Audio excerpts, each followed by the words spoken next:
आदाब नाजरीन, खबरनामे में आपका इस्तकबाल है। मैं हूं आपके साथ रेशमा। आइए हेडलाइंस पर नजर डालते हैं। वजीर आजम नरेंद्र मोदी ने थाईलैंड में मुनक़िदा छठी बिम्स्टेक चोटी कॉन्फ्रेंस में की शिरकत। म्यांमार और थाईलैंड में ज़लज़ले से होने वाले जानी और माली नुकसान पर किया ताज़ियत का इजहार।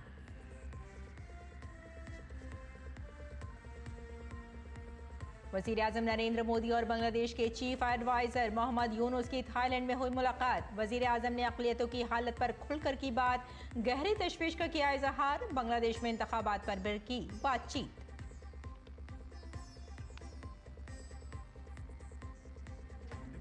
मरकजी काबीना के अहम फैसले, शफाफ ट्रांसपोर्ट निज़ाम पर जोर। मरकजी वजीर अश्वनी वैष्णव ने बताया, हिंदुस्तानी रेलवे में 4 मल्टी ट्रैकिंग प्रोजेक्टों की मंजूरी। वाइब्रेंट विलेज प्रोग्राम के दूसरे मरहले के लिए 6,839 करोड़ रुपए की मंजूरी।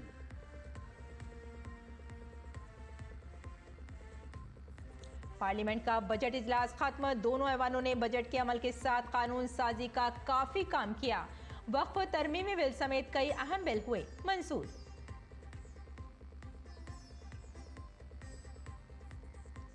मगरबी बंगाल में असातिज़ा की गैर कानूनी तकर्री पर बीजेपी का ममता हुकूमत पर हमला। बीजेपी तर्जुमान संबित पात्रा ने किया इस्तीफे का मुतालबा। कहा वो घोटालों को दबाने के लिए फसादात फैलाना शुरू करेंगी।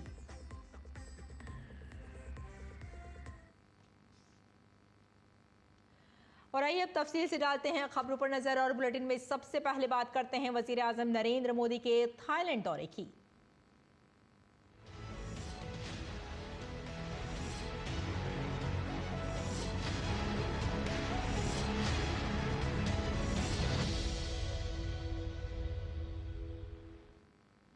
वज़ीर आज़म नरेंद्र मोदी ने थाईलैंड में मुनक़िदा छठी बिम्स्टेक चोटी कॉन्फ्रेंस में शिरकत की। पीएम मोदी की शिरकत ने इस शोबे में बाहमी ताउन को मजबूत किया है।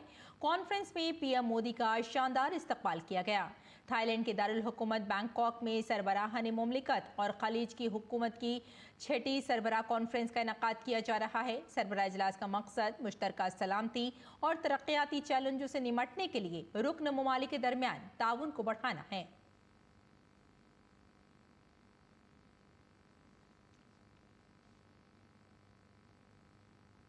वज़ीर आज़म नरेंद्र मोदी थाईलैंड के दौरे पर बिम्स्टेक सरबराह इजलास के मौके पर भूटान के वज़ीर आज़म टोबगे से मिले। सोशल मीडिया प्लेटफॉर्म एक्स पर मुलाकात की तस्वीर शेयर करते हुए वज़ीर आज़म मोदी ने लिखा कि मैंने अपने अच्छे दोस्त वज़ीर आज़म टोबगे के साथ बहुत अच्छी बातचीत की। भूटान के साथ भारत की दोस्ती बहुत मजबूत है। उन्होंने लिखा कि हम कई शोबों में वसी ताउन कर रहे हैं। वज़ीर आज़म नरेंद्र मोदी ने थाईलैंड के दौरे के दौरान बिम्स्टेक चोटी कॉन्फ्रेंस के मौके पर बांग्लादेश की उबूरी हुकूमत के चीफ एडवाइज़र मोहम्मद यूनुस से मुलाकात की। इस दौरान दोनों रहनुमाओं ने बाहमी दिलचस्पी के उमूर पर तबादला ख्याल किया। काबिल ज़िक्र है कि बांग्लादेश हिंदुस्तान का पड़ोसी मुल्क है और दोनों के दरमियान बाहमी ताउन से मुताल्लिक़ मुख्तलिफ मंसूबे चल रहे हैं। वज़ीर आज़म नरेंद्र मोदी ने अपने नेपाली हममनसब केपी शर्मा ओली से मुलाकात की। ये मुलाकात थाईलैंड के दारुल हुकूमत बैंकॉक में हुई। दोनों रहनुमाओं ने दो तरफा ताउन से मुताल्लिक़ मुख्तलिफ उमूर पर तबादला ख्याल किया।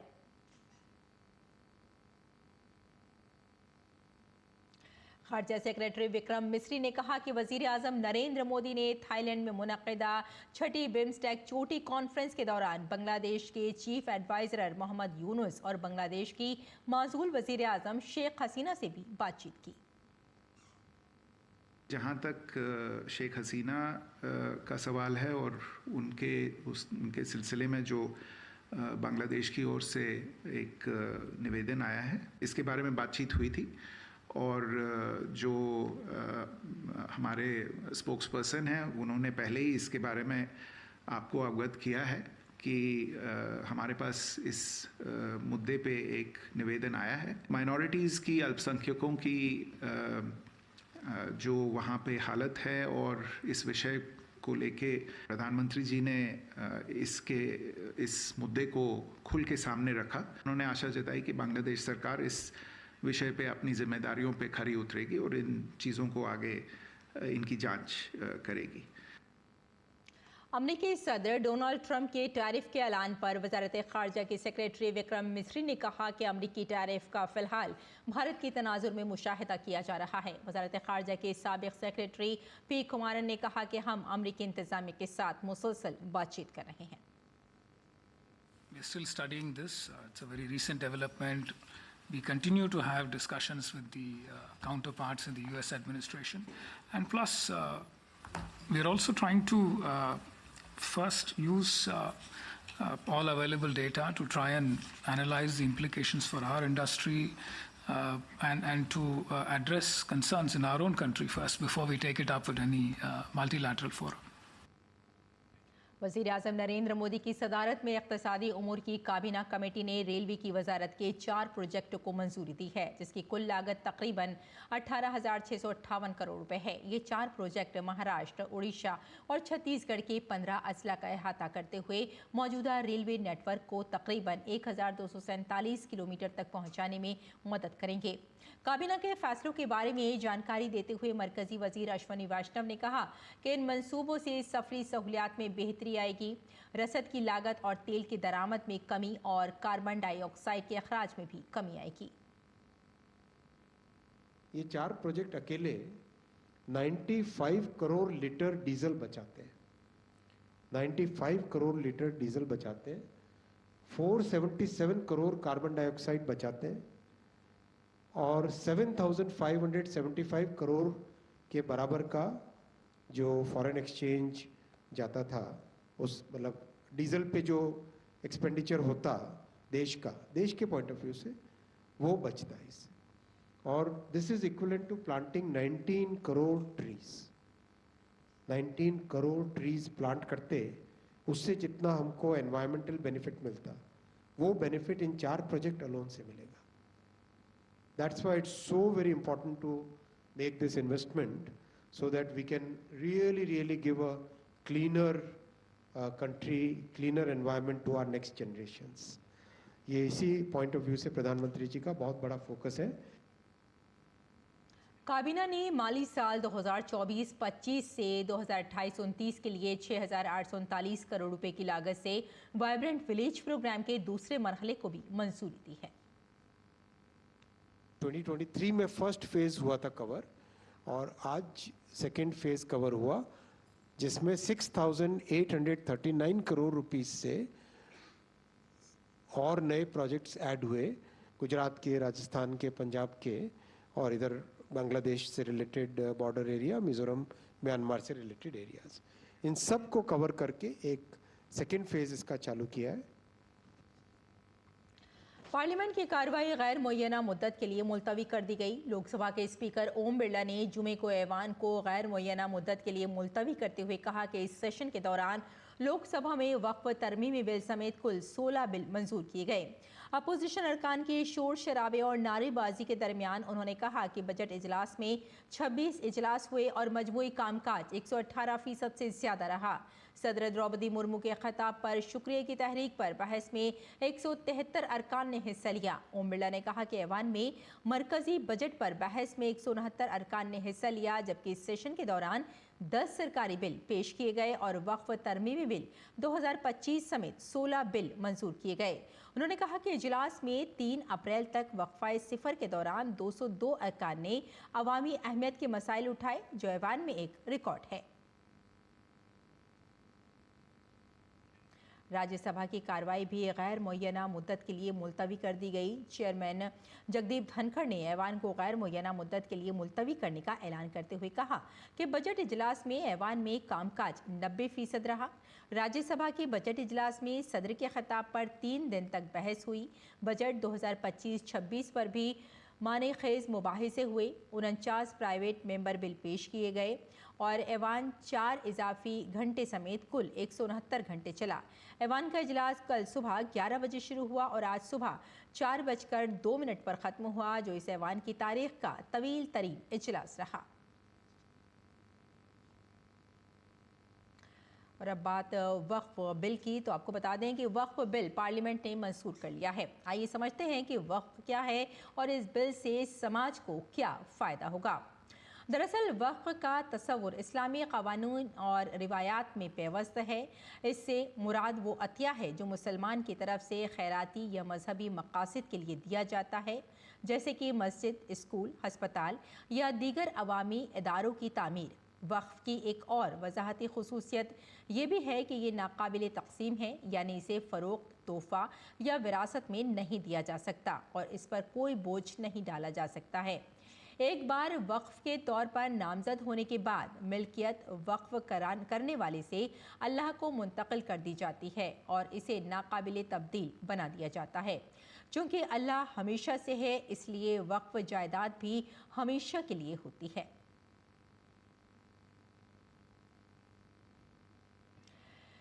वक्फ तरमीमी बिल का मकसद मुतादिद मसाइल को हल करना है, जैसे वक्फ इमलाक के इंतज़ाम में शफाफियत का फुक़दान और ख़वातीन के विरासत के हुकूक़ के लिए नाकाफ़ी इंतज़ामात और तजावुज़ात समेत तवील अरसे से ज़ेर इल्तिवा मुक़दमात की बड़ी तादाद। साल 2013 में 10,381 ज़ेर इल्तिवा मुक़दमात थे, जो अब बढ़कर 21,618 हो गए हैं। और वक्फ जायदाद का ऐलान करने के लिए वक्फ बोर्ड का गैर माकूल इख्तियार।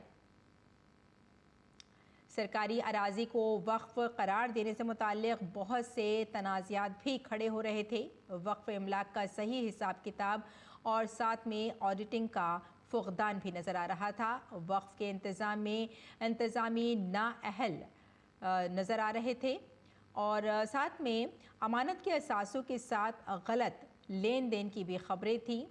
सेंट्रल वक्फ कौंसिल और रियासती वक्फ बोर्ड्स में स्टेक होल्डर्स की कम नुमाइंदगी भी इसमें नज़र आ रही थी। और इस बिल का मकसद जो है वो हम आपको बता रहे हैं। और आइए अब ये भी देख लेते हैं कि इस बिल के पास होने से वक्फ में ख़वातीन की शिरकत कैसे बढ़ेगी। आपको बता दें कि मुस्लिम लड़कियों के लिए स्कॉलरशिप मिलेगी और साथ में सेहत की देखभाल और ज़चके की बहबूद भी इसमें नज़र आएगी। कई मसाइल का इसमें हल नज़र आ रहा है। ख़वातीन कारोबारियों के लिए हुनरमंदी का फ़रोग़ और माइक्रो फाइनेंस की सहूलत भी है और साथ में फ़ैशन डिज़ाइन, हेल्थ केयर और एंटरप्रेन्योरशिप जैसे शोबों में पेशा वराना तरबियत। और साथ में आपको बता दें कि विरासत के तनाज़ात और घरेलू तशद्दुद के केसेस के लिए कानूनी इमदादी मराकज़ का भी क़याम होगा। और इसके अलावा कई स्कीमें और भी हैं, जैसे पेंशन स्कीम ख़वातीन के लिए।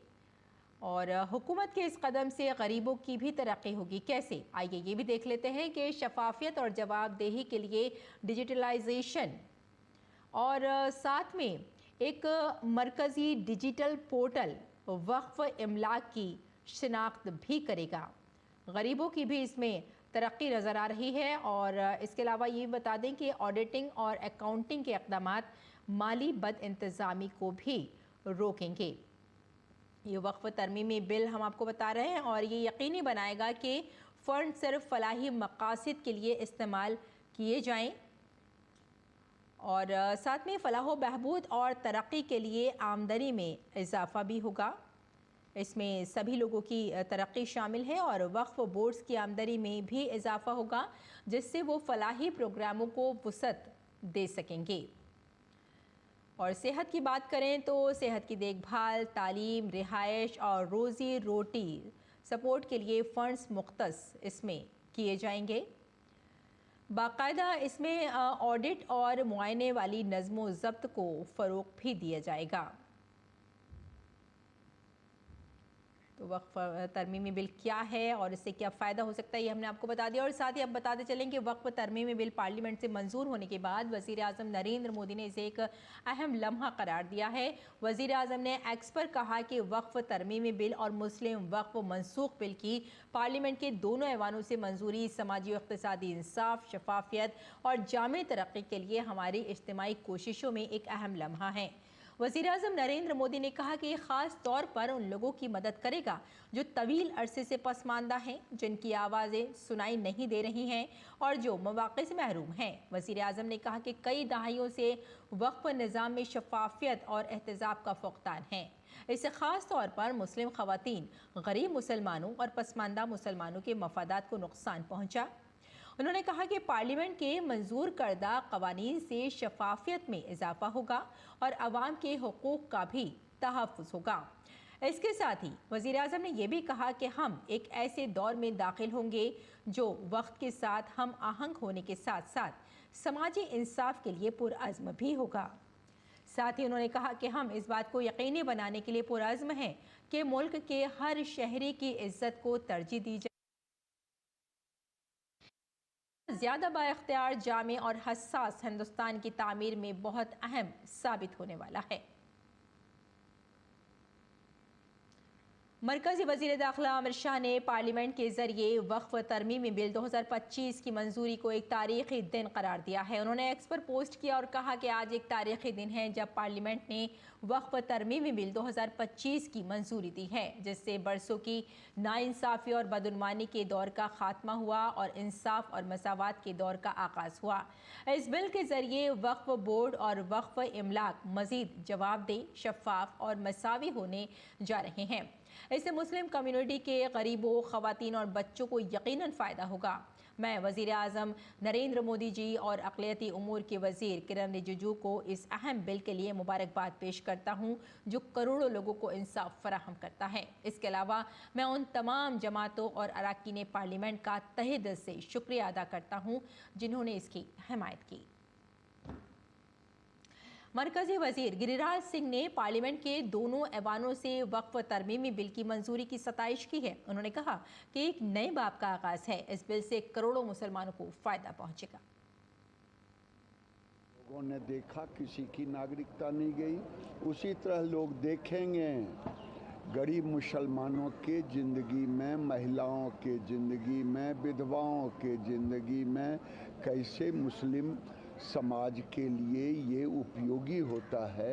जो आज तक लूट रहे थे उन्हीं को तकलीफ जान। अलीगढ़ में वक्फ तरमीमी बिल की मंजूरी पर मुस्लिम कम्युनिटी ने जश्न मनाया। मुस्लिम कम्युनिटी ने मोमबत्तियां रोशन की, लड्डू तकसीम किए। मुस्लिम तंजीमों ने कहा कि इस बिल के जरिए मुल्क के करोड़ों इस्तेहसाल ज़दा मुसलमानों के लिए सियासी, समाजी और तालीमी लिहाज से तरक्की के दरवाजे खुल गए हैं। काम हुआ है।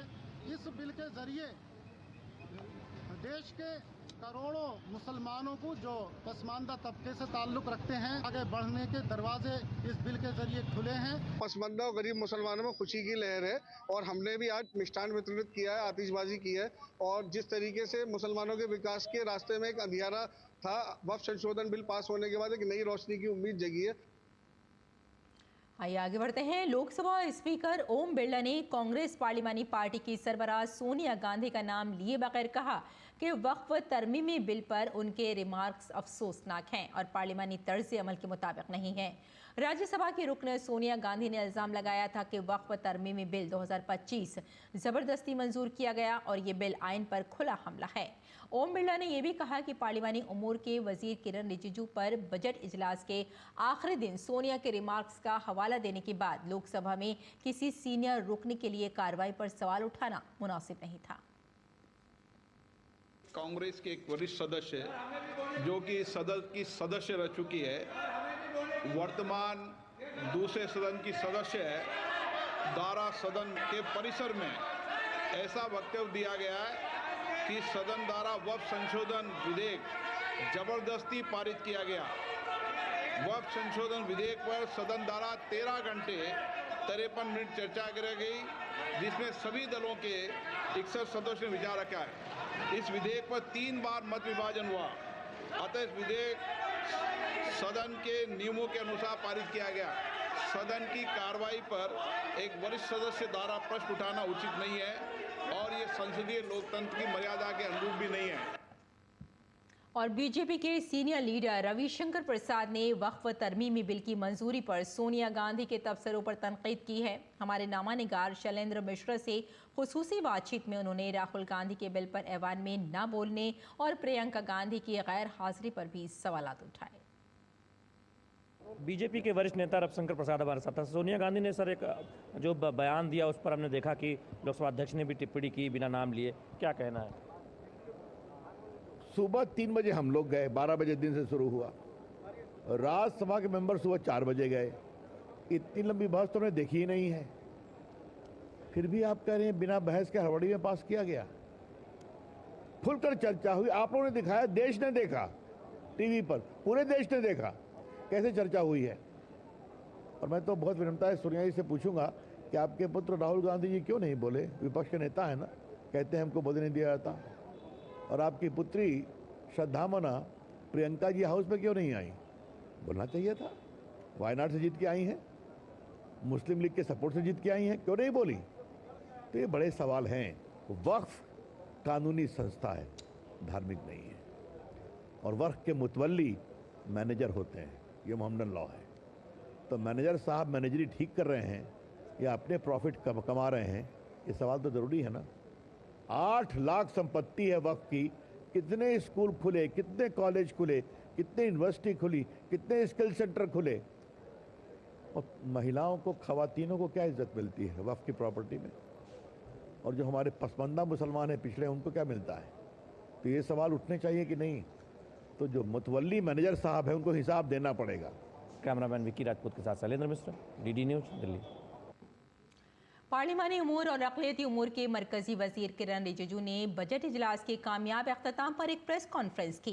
किरण रिजिजू ने कहा कि बजट सेशन के नताइज अच्छे रहे। इसके लिए उन्होंने लोकसभा के स्पीकर, राज्यसभा के चेयरमैन और पीएम मोदी का शुक्रिया अदा किया। I would like to thank the entire team for making tireless efforts to ensure that the Parliament business and functioning are given proper support, and also to follow the rules, regulation, procedures, conventions in running the House. From the government side, we would like to extend our gratitude to both Honorable Chairman of Rajya Sabha and Honorable Speaker of Lok Sabha, and all political leaders, right from Honorable Prime Minister to the leaders of all political parties, for the smooth functioning of the budget session. This budget session has been very productive. It has already been announced by both Honorable Chairman and the Speaker, so I'm not going to repeat. The productivity of this session has been extremely very high. मरकजी अक़लियती उमूर और पार्लिमानी उमूर के वजीर किरण रिजिजू ने बगैर बहस और ज़बरदस्ती bill को मंजूर करने के इल्ज़ामात की सख्ती से तरदीद की है। इस तरह के बयानात को गलत करार देते हुए उन्होंने कहा कि इस बिल पर ऐवान में रिकॉर्ड वक्त तक बहस की गई। काबिल ज़िक्र है कि कांग्रेस की साबिक़ सदर और राज्यसभा के रुकन पार्लियामेंट सोनिया गांधी ने बिल पर काफ़ी बहस न होने और इसे पास कराने पर मजबूर करने की बात कही थी। किरण रिजिजू ने कहा कि बिल पर रिकॉर्ड शुदा बहस के बावजूद इस तरह के बयान देना गलत है।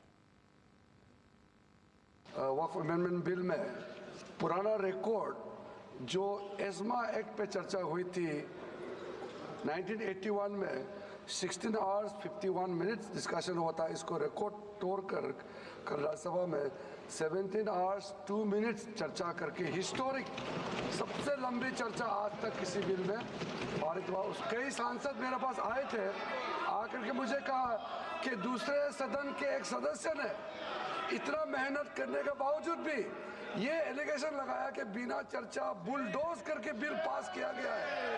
इतना मेहनत करके, इतना देर तक चर्चा करके, नियम को, प्रोसेस को फॉलो करके काम करने के बाद तारीफ करने का जगह में कहता है बुलडोज करके बिल पास किया। उसके लिए मैं अध्यक्ष जी आपका अनुरोध करता हूँ, आप थोड़ा एप्रोप्रिएट एक रूलिंग ऑर्डर देना चाहिए। मगरबी बंगाल में असातिज़ा की गैर कानूनी तकर्री पर बीजेपी ने ममता हुकूमत पर शदीद तनकीद की है। बीजेपी के कौमी तर्जुमान संबित पात्रा ने कहा कि सुप्रीम कोर्ट ने पूरे मामले को फ्रॉड करार दिया है। सुप्रीम कोर्ट ने 2 जजों की बेंच, जिसमें chief justice of India Sanjeev Khanna और जस्टिस संजय कुमार, दोनों ने अपना जजमेंट सुनाया। मैं जजमेंट का एक अंश पढ़ के सुनाता। हमने इस केस के तथ्य को जांचा है, पूरे केस के तथ्य को जांचा है, सुप्रीम कोर्ट कह रही है, और पूरा का पूरा मामला जो सिलेक्शन प्रोसेस है वो मैनिपुलेटिव है, उसको मैनिपुलेट किया गया है और फ्रॉड है, धोखाधड़ी है, धोखा दिया गया है। वेस्ट बंगाल की सरकार और वेस्ट बंगाल की मुख्यमंत्री ममता बनर्जी की क्रेडिबिलिटी और उनकी लेजिटिमेसी की धज्जियां उड़ गई हैं, यह सुप्रीम कोर्ट ने कहा है। संबित पात्रा ने कहा कि बंगाल में दीदी की गुंडागर्दी को पूरी दुनिया देख रही है, जबकि बंगाल में करप्शन अपने उरूज पर है। मगरबी बंगाल बीजेपी के सदर सुकांता मजुमदार ने कहा कि ममता बनर्जी ने मगरबी बंगाल को एक शॉपिंग मॉल में तब्दील कर दिया है। मॉल बना दिया है ममता बनर्जी ने पश्चिम बंगाल को। जो खरीदना है आपको, टीचर खरीदना है, नौकरी खरीदना है, सैंड लेके नदी से बेचना है, जो चाहे आप कर सकते हैं, सिर्फ पैसा देना है। शॉपिंग मॉल बना के रख दिया है ममता बनर्जी पश्चिम बंगाल को। और हिंदी सिनेमा को अपनी फिल्मों के जरिए हुब्बुल वतनी का सबक सिखाने वाले मनोज कुमार यानी भारत कुमार अब इस दुनिया में नहीं रहे। उन्होंने आज सुबह तकरीबन 3:30 बजे मुंबई के कोकिलाबेन धीरूभाई अंबानी अस्पताल में आखिरी सांस ली। फिल्म अदाकार और डायरेक्टर मनोज कुमार गुज़िश्ता चंद हफ्तों से अस्पताल में ज़ेर इलाज थे। मनोज कुमार का इंतकाल भारतीय सिनेमा के लिए एक बहुत बड़ा नुकसान है। वो 87 बरस के थे। मनोज कुमार अपने हुब्बुल वतनी के जज्बे के लिए मशहूर थे और भारत कुमार के नाम से भी जाने जाते थे। वो अपनी हुब्बुल वतनी पर मबनी फिल्मों के लिए भी जाने जाते थे। मनोज कुमार के फर्जंद कुणाल गोस्वामी ने बताया कि मनोज कुमार की आखिरी रसूमात कल यानी हफ्ते को अदा की जाएंगी।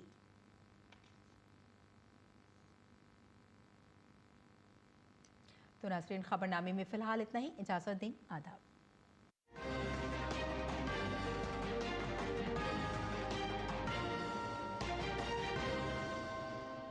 भारत की सबसे तेज चलने वाली गाड़ी जनता की सेवा में अब हाजिर है।